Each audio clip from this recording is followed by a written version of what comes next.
Children perceive emotional undercurrents adults ignore long before those undercurrents become visible or undeniable. This is not because children are more dramatic, imaginative, or overly sensitive, as they are often described, but because they experience the world without many of the psychological filters adults have learned to rely on. Where adults prioritize explanations, social rules, and rational narratives, children prioritize atmosphere. They do not listen only to what is said, they listen to how it is said, when it is said, and what happens in the silence between words. This difference in perception gives children a unique kind of emotional intelligence, one that is often undervalued, dismissed, or misunderstood. From an early age, children depend on emotional cues for survival. Before they fully understand language, they read faces, posture, tone, pacing, and energy. A raised eyebrow, a tightened jaw, a pause that lingers too long. These are signals children are neurologically primed to detect. Their brains are wired to scan for safety, consistency, and threat because they rely on caregivers and environments they cannot control. Adults, by contrast, develop the ability to override these signals. They learn to tell themselves stories that make discomfort tolerable. They explain tension away as stress, bad timing, personality differences, or their own overreaction. In doing so, they often mute the very signals children continue to hear clearly. One reason children notice emotional shifts earlier is that they have not yet learned to prioritize politeness over perception. Adults are trained to maintain harmony, avoid awkwardness, and preserve appearances.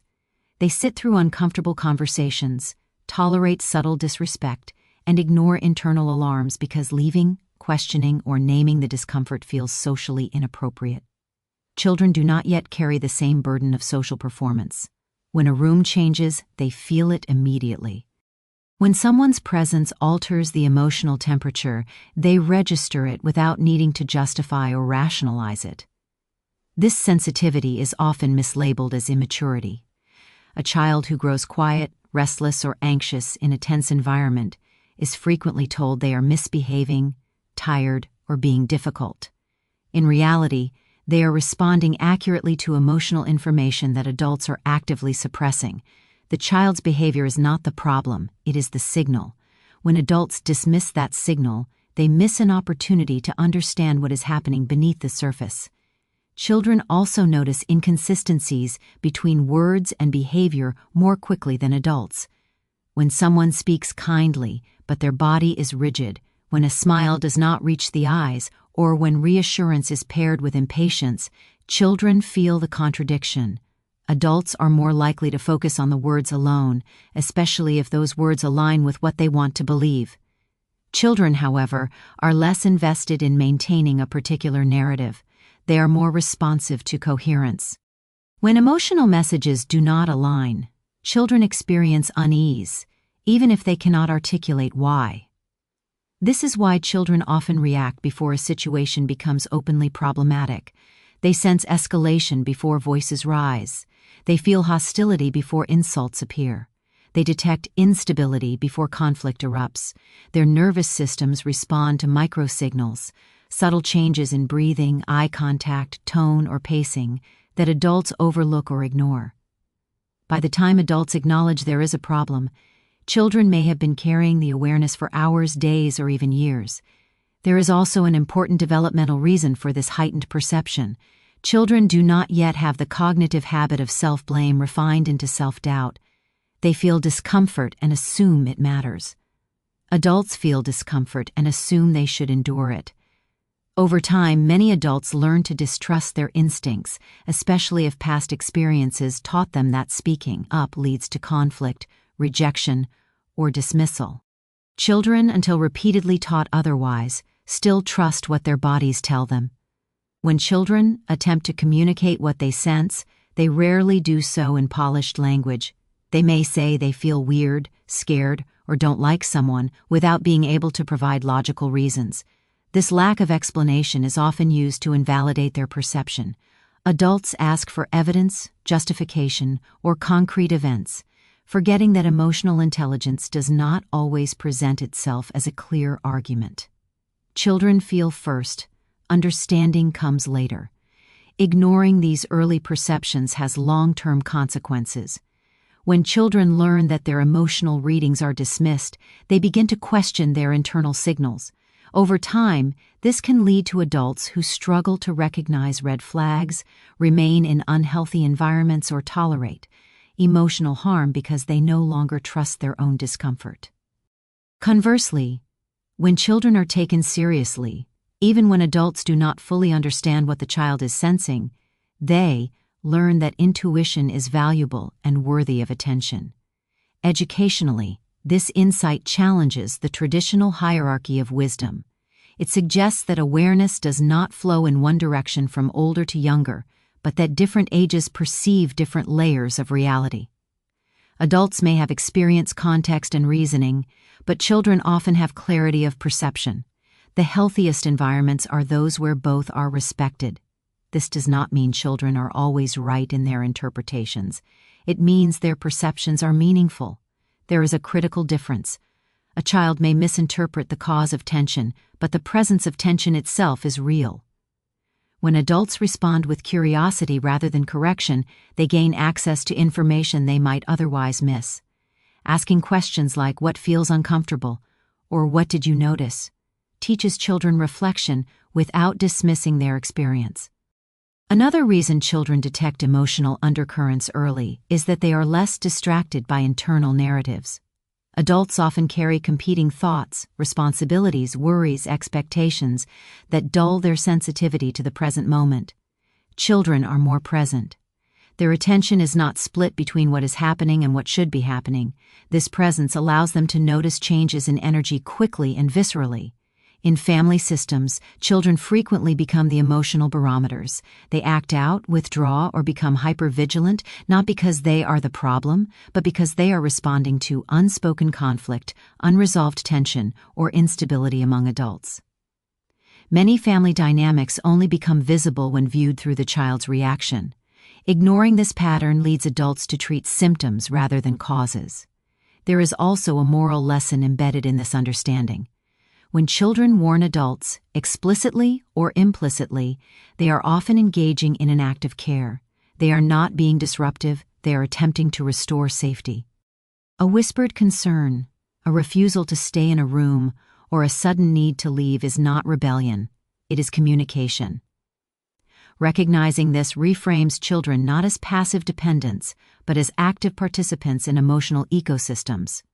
From an educational standpoint, teaching adults to listen to children's emotional perceptions improves not only family relationships, but also broader social awareness. It trains adults to pay attention to nonverbal cues, to respect intuition, and to intervene early rather than waiting for crises. It also teaches children that awareness is a strength, not a liability. Perhaps most importantly, acknowledging that children perceive what adults ignore invites humility. It reminds adults that maturity does not mean invulnerability to self-deception. Experience can bring wisdom, but it can also bring blind spots. Children, precisely because they lack certain defenses, can see what adults have learned to look away from. In environments where children are listened to, emotional safety increases. Tension is addressed earlier. Harm is interrupted sooner. Trust deepens across generations. Children grow into adults who are attentive rather than dismissive, responsive rather than avoidant. Ultimately, the lesson is not that children know more, but that they know differently. Their awareness operates on a level that precedes language, logic, and social explanation. When adults learn to respect that level of knowing, they gain access to a deeper, more honest understanding of human interaction. Children feel the shift in the room before adults name it. They sense when something is off before anyone admits it. And when we learn to listen, not just with authority but with openness, we discover that some of the earliest warnings and some of the quietest wisdom come from those who have not yet learned to ignore themselves. Silence and politeness are often praised as signs of maturity, self-control, and social intelligence. Yet in many situations they become the very tools that allow emotional harm to continue unnoticed and unchallenged. From a young age, adults are trained to value courtesy over candor, composure over honesty, and endurance over self-protection. These lessons are deeply embedded in family norms, cultural expectations, and social institutions, shaping how individuals respond to discomfort long before they consciously recognize it. As a result, many adults remain in emotionally unhealthy or unsafe environments, not because they are unaware of the harm, but because they have learned that leaving, speaking up, or disrupting the moment is worse than tolerating the unease. Politeness teaches people to minimize themselves. It instructs them to smile through discomfort, to soften objections, and to prioritize the comfort of others over their own internal signals. While this can foster cooperation in healthy settings, it becomes dangerous when the environment is subtly harmful. Emotional tension, manipulation, or aggression rarely begin in obvious or dramatic ways. They emerge quietly, disguised as jokes, sarcasm, dominance, or control. Politeness encourages individuals to reinterpret these early signs as misunderstandings or overreactions, delaying necessary action until the harm becomes undeniable. Silence functions similarly. Remaining quiet is often framed as wisdom, patience, or emotional regulation. Yet silence can also be a learned response to fear of conflict, rejection, embarrassment, or social consequences. Many adults have experienced situations in which speaking up led to dismissal, ridicule, or punishment. Over time, silence becomes a protective habit. Unfortunately, this habit can trap individuals in environments that erode their emotional well-being, as the cost of speaking appears higher than the cost of staying. The desire to keep the peace plays a powerful role in this dynamic. Peace is frequently misunderstood as the absence of visible conflict rather than the presence of mutual respect and safety.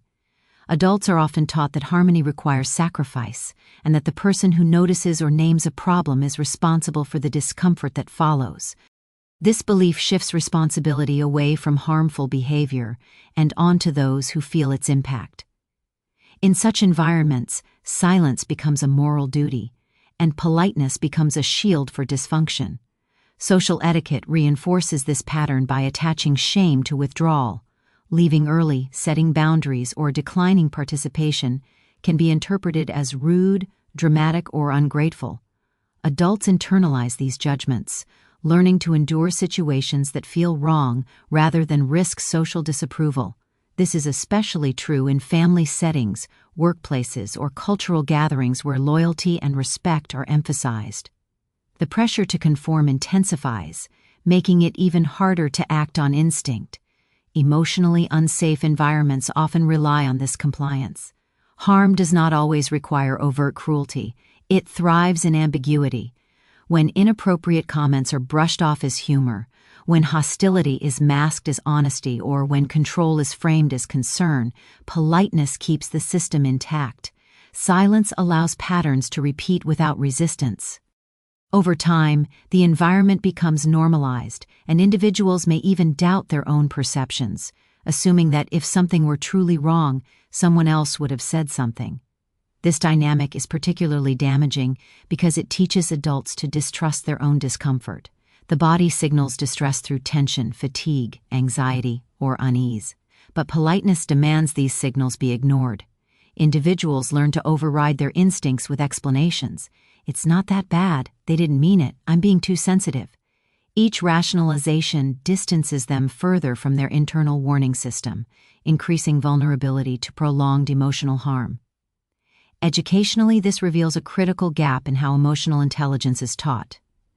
Emotional intelligence is often reduced to managing one's reactions, rather than recognizing when a situation itself is unhealthy. True emotional intelligence includes discernment, the ability to evaluate environments, relationships, and power dynamics accurately. Silence without discernment is not wisdom, it is compliance. Politeness without boundaries is not kindness, it is self-erasure. The fear of embarrassment is another powerful force that sustains harmful situations. Embarrassment is social pain, and humans are deeply motivated to avoid it. Adults may stay silent because they fear being seen as disruptive, dramatic, or weak. They may worry about drawing attention, making others uncomfortable, or being labeled difficult. This fear can override concerns for personal safety or emotional well-being, particularly in group settings where social identity is at stake. In many cases, harmful behavior depends on this fear. Individuals who dominate, manipulate, or intimidate often rely on the assumption that others will not challenge them publicly. They exploit social norms, knowing that politeness will protect them. Silence becomes complicity not because people agree, but because they are afraid to be the first to break it. The educational lesson here is not that politeness or silence are inherently wrong, but that they must be balanced with self-respect and awareness.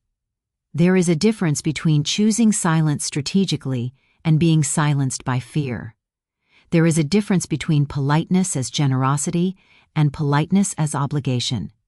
Teaching adults to recognize this distinction is essential for emotional safety. Another overlooked aspect is how silence can model behavior for younger generations. When children observe adults tolerating disrespect, tension, or emotional harm in the name of peace, they learn that discomfort is something to endure rather than address. They learn that speaking up is dangerous and that boundaries are optional. This modeling has long-term effects, shaping how children navigate relationships as adults. Conversely, when adults demonstrate that it is acceptable to leave, to speak up, or to set boundaries respectfully, they teach a different lesson: that peace includes safety, and that self-protection is not selfish. This educational impact extends beyond the immediate situation, influencing how individuals understand consent, respect, and agency throughout their lives. Silence also allows harmful patterns to remain unnamed. Without language, experiences become isolating. Individuals may believe they are alone in their discomfort, unaware that others feel the same way. This isolation strengthens the harmful environment, as collective silence prevents shared understanding and change. When someone finally breaks the silence, it often reveals that the harm was widely felt, but privately endured. There is also a moral cost to excessive politeness. When harm is allowed to continue unchallenged, it can escalate. What begins as discomfort can grow into emotional abuse, exploitation, or trauma. By the time the situation is openly acknowledged, the damage is often deeper and harder to repair. Early intervention, even if awkward or imperfect, is far less costly than prolonged silence. Education around this topic must also address cultural differences. In some cultures, respect for elders, authority, or hierarchy intensifies the pressure to remain silent.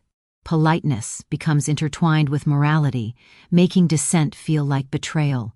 Understanding this context is crucial, as it explains why leaving or speaking up can feel not just uncomfortable but wrong.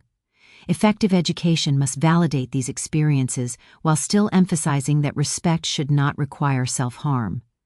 Ultimately, the emphasis should shift from keeping the peace to creating safety. Peace that depends on silence is fragile and deceptive. Safety, by contrast, allows for honest communication, boundaries, and accountability. Teaching adults to prioritize safety over appearances redefines maturity as courage rather than endurance. Silence and politeness are powerful social tools, but like all tools, they can be misused. When they are used to suppress discomfort, protect harmful behavior, or avoid responsibility, they become enablers of harm. Recognizing this does not require abandoning kindness or respect. It requires expanding them to include oneself. The most important educational insight is this: discomfort is information. Ignoring it for the sake of politeness does not make it disappear. It only delays its consequences. Learning when to break silence, when to leave, and when to disrupt false peace is not a failure of social grace. It is an act of emotional intelligence and self-respect. When adults understand this, they gain the freedom to choose politeness without being trapped by it. They learn that true peace is not maintained by silence, but by environments where silence is no longer necessary to survive. Intergenerational trust is often assumed to be a natural byproduct of age, experience, and authority, yet in practice, it is built far more through listening than through command. Many families and institutions operate on the belief that wisdom flows in a single direction, from elders to the young, because elders have lived longer, endured more, and accumulated knowledge over time. While experience undeniably offers perspective, this assumption can unintentionally silence younger voices and weaken trust across generations. True intergenerational trust does not emerge when authority is asserted, but when attention is given, curiosity is practiced, and insights are taken seriously regardless of the speaker's age. Listening is the foundation upon which trust is constructed because it signals respect. When elders listen to younger family members, they communicate that perception, intuition, and lived experience are valued, even if they are incomplete or still forming. This act alone reshapes the relational dynamic. Instead of a hierarchy based solely on age, the relationship becomes a shared space of mutual awareness. Younger individuals learn that their thoughts are not merely tolerated but considered, and elders gain access to perspectives that their own experience may not provide. Authority, when relied upon excessively, can create compliance without connection. Younger people may follow instructions, nod in agreement, or remain outwardly respectful while internally disengaging. This dynamic preserves order but erodes trust. Trust requires vulnerability on both sides, and listening is a form of vulnerability for elders. It requires setting aside certainty, suspending the impulse to correct, and acknowledging that insight can come from places that challenge long-held assumptions. Younger generations often perceive aspects of reality that elders overlook, particularly in emotional, social, and cultural contexts. They are immersed in evolving norms, technologies, and relational patterns that shape modern life. Their insights are not less valid because they are newer. In many cases, they are precisely what allows families and communities to adapt. When elders dismiss these perspectives outright, they risk becoming disconnected not only from younger people, but from the changing world itself. Listening also teaches discernment rather than obedience. When elders engage with younger voices, they model how to evaluate ideas critically without dismissing the person expressing them. This creates an educational environment where questioning is encouraged and learning is reciprocal. Younger individuals develop confidence in their reasoning abilities, while elders refine their understanding through dialogue rather than monologue. Trust deepens further when listening is followed by action. When elders adjust decisions, behaviors, or perspectives based on what younger family members share, the message becomes unmistakable: your voice matters. This does not mean elders relinquish responsibility or authority entirely, but it demonstrates flexibility and humility. Authority that can evolve in response to new information is far more trustworthy than authority that insists on being right at all costs. Intergenerational listening also counters a common fear among elders, that acknowledging younger insight diminishes their own role. In reality, it strengthens it. Elders who listen are not weakened. They become anchors of wisdom precisely because they are open to learning. Their guidance carries more weight because it is grounded in understanding rather than assumption. Younger family members are more likely to seek advice from elders who have shown they can listen without judgment. From an educational standpoint, this approach transforms how values are transmitted. Instead of being imposed, values are discussed, examined, and contextualized. Younger individuals learn not just what their elders believe, but why. Elders, in turn, learn how those values are interpreted, challenged, or reimagined by a new generation. This exchange preserves continuity while allowing evolution. A lack of listening often creates emotional distance that cannot be bridged by authority alone. Younger family members may comply outwardly while withdrawing inwardly, sharing less, hiding concerns, or seeking guidance elsewhere. Over time, this withdrawal becomes normalized, and elders may interpret it as disrespect or indifference rather than the result of feeling unheard. Listening interrupts this cycle by inviting engagement instead of demanding it. Intergenerational trust is especially critical in moments of uncertainty or vulnerability. Younger individuals are more likely to speak up about discomfort, danger, or ethical concerns when they believe they will be heard. If previous attempts at communication were met with dismissal or correction, silence becomes the safer option.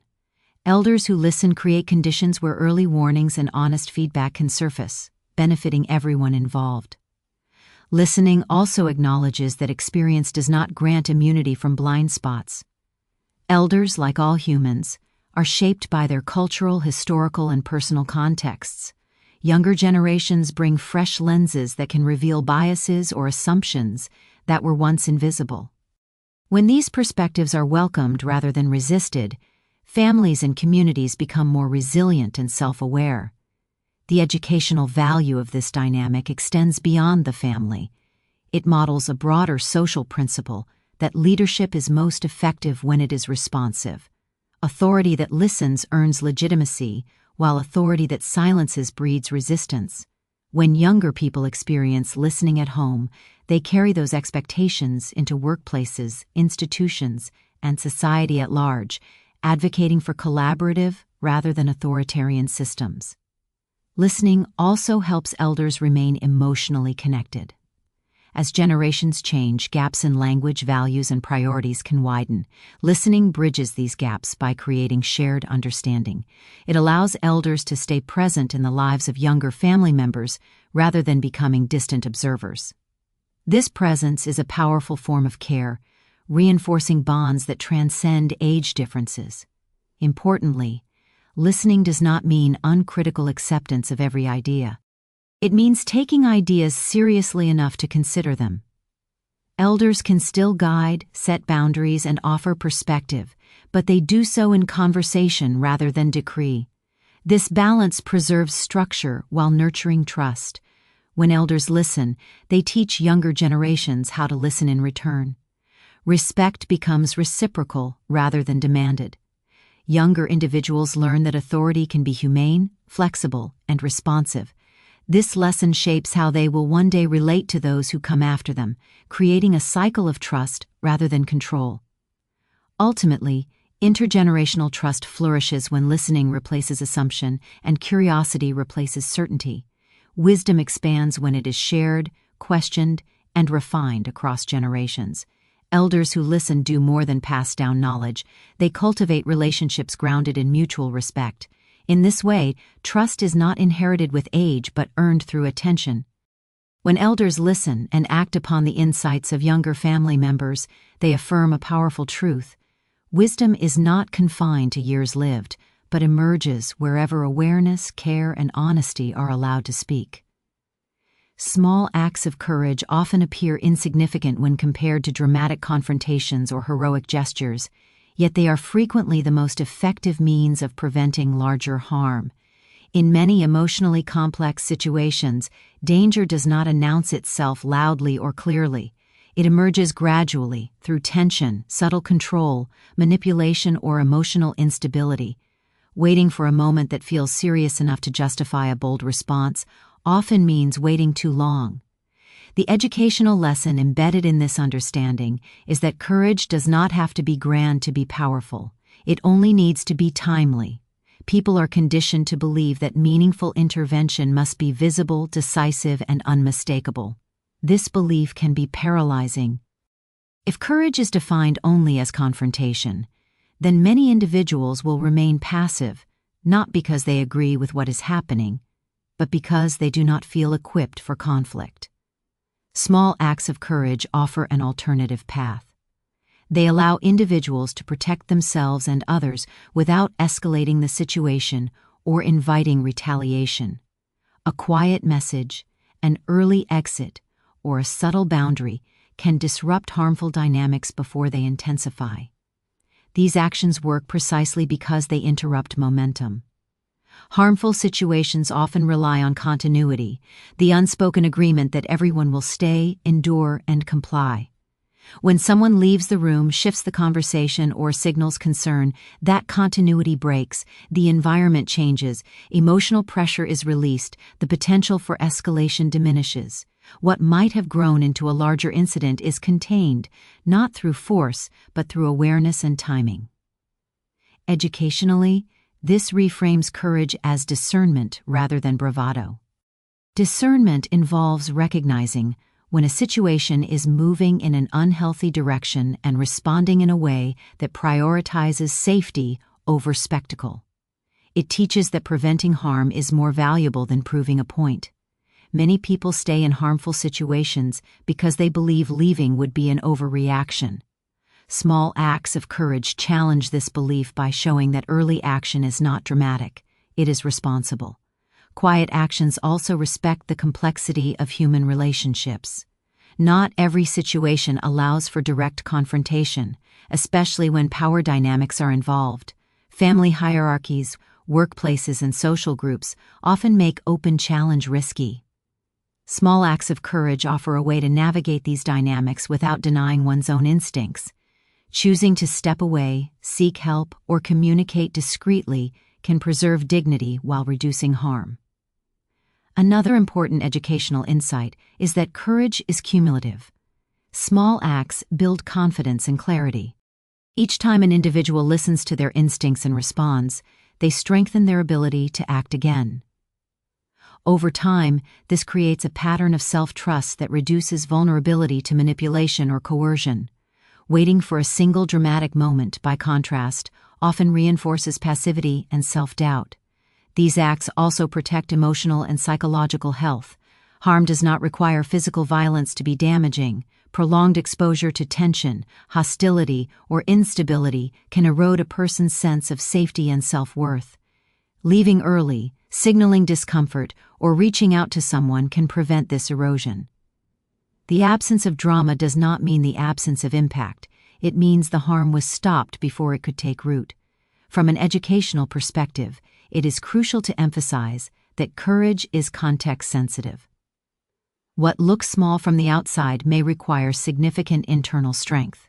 Sending a message, standing up quietly, or choosing not to participate can feel terrifying when social pressure is high. Recognizing this validates experiences that are often minimized.